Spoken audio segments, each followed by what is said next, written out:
So how are these devices capturing kids' attention and derailing so much of God's design for their growth? So I'm going to nerd out for a second, but I think this is really important because I think understanding this for everyone is really important. So this is what's called the sagittal view of the human brain. And all that means is just imagine sort of slicing a brain down the middle and then opening it up like a book, right? And so these two structures here, this is where motivation and reward stems from. And a good metaphor is to think of this as sort of the brain's accelerator mechanism, right? It's gas pedal. So the ventral striatum within the ventral tegmental area there is the part of your brain that identifies what matters, right? And then the nucleus accumbens is the part of your brain that signals, do that again, to the remainder of your brain, gets sort of your motor processes going, right? So the ventral striatum identifies where to go, and the nucleus accumbens says, all right, I'll take you there, right? It's the motivator, it's the mobilizer, I should say. And there's virtually nothing that matters more to a developing adolescent than social validation. Being liked, feeling a sense of belonging, that's all that matters. And the ventral striatum knows that. In fact, for kids, feeling rejected activates the same regions of the brain that become activated when we feel physical pain. And the same is true for adults, but we just don't happen to feel it as intensely. So now the ventral striatum knows that this matters. Get more likes. And the nucleus accumbens says, all right, I'll do that again. And when that doesn't work, do it again. When that doesn't work, do that again. Right? All gas. So belonging is a biological need in this stage, and not just a superficial preference. And phones quantify approval, as we talked about, and make this constant 24/7 scoreboard. So a normal need gets turned into a measurable, always-on performance environment. But now how do adults experience this so differently? And look, the central difference does come down to self-control, but not in the virtuous kind of way, but really in the biological. Because adolescents literally don't have the biological hardware to counteract the software they're exposed to. So it's like if a computer hacker designed a virus and your computer doesn't have the antivirus software to stop it, right? So these devices are used for entertainment, escape, and social survival, but they have no stopping cues, so they repeat. And what the brain starts to do in the absence is crave. And the learning system underneath all of this is regulated by a chemical called dopamine.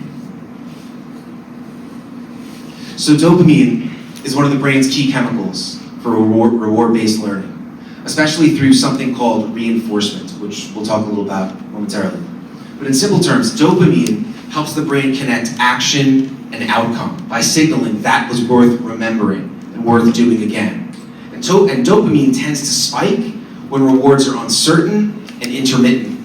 And so that's why unpredictable feedback, like notifications and likes and variable social responses, can train this compulsive checking so effectively. So now we're back to the VTA. And think of the VTA as the midbrain dopamine hub. And think of dopamine almost like the motor oil for your reinforcement system, right? And remember, the VTA signals that was worth doing, and the nucleus accumbens says, okay, we'll do that again.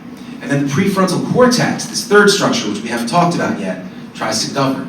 It tries to slow it down and ask, is this something really worth doing? But here's the rub. While the first two structures are developed practically from birth, the prefrontal cortex isn't fully developed until 25 for women and up to 27 for men, if ever.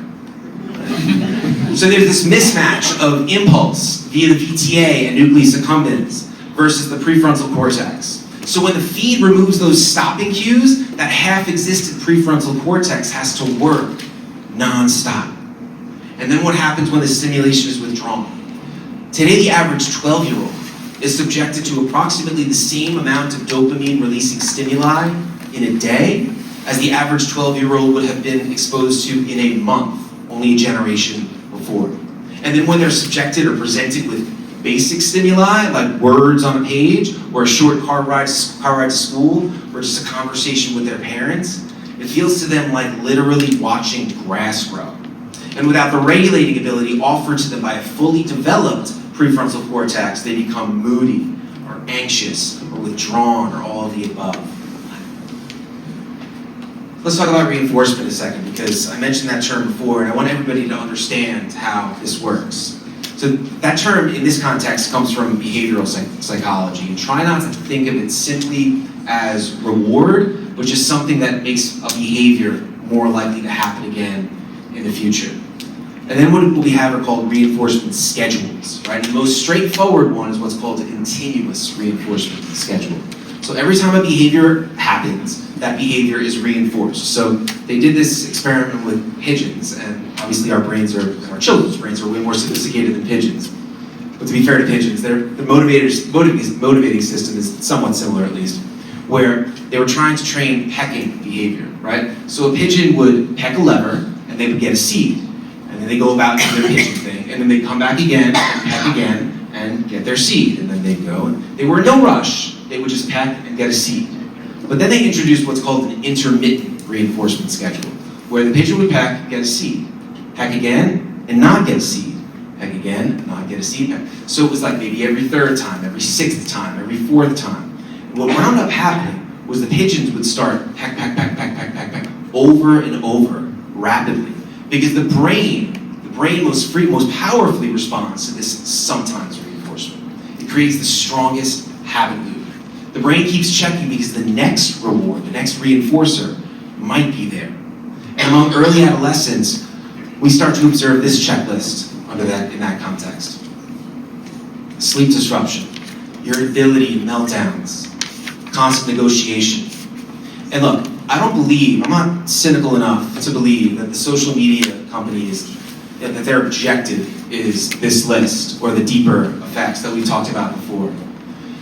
But they are most definitely aware of them, as evidenced by the fact that the executives in these companies will not let their children near this stuff.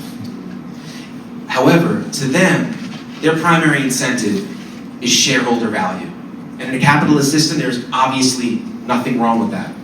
But in this case, our incentives are not aligned. We are in the attention economy, right? Where more engagement equals more revenue for these companies. And the old adage is, if the product is free, you're the product.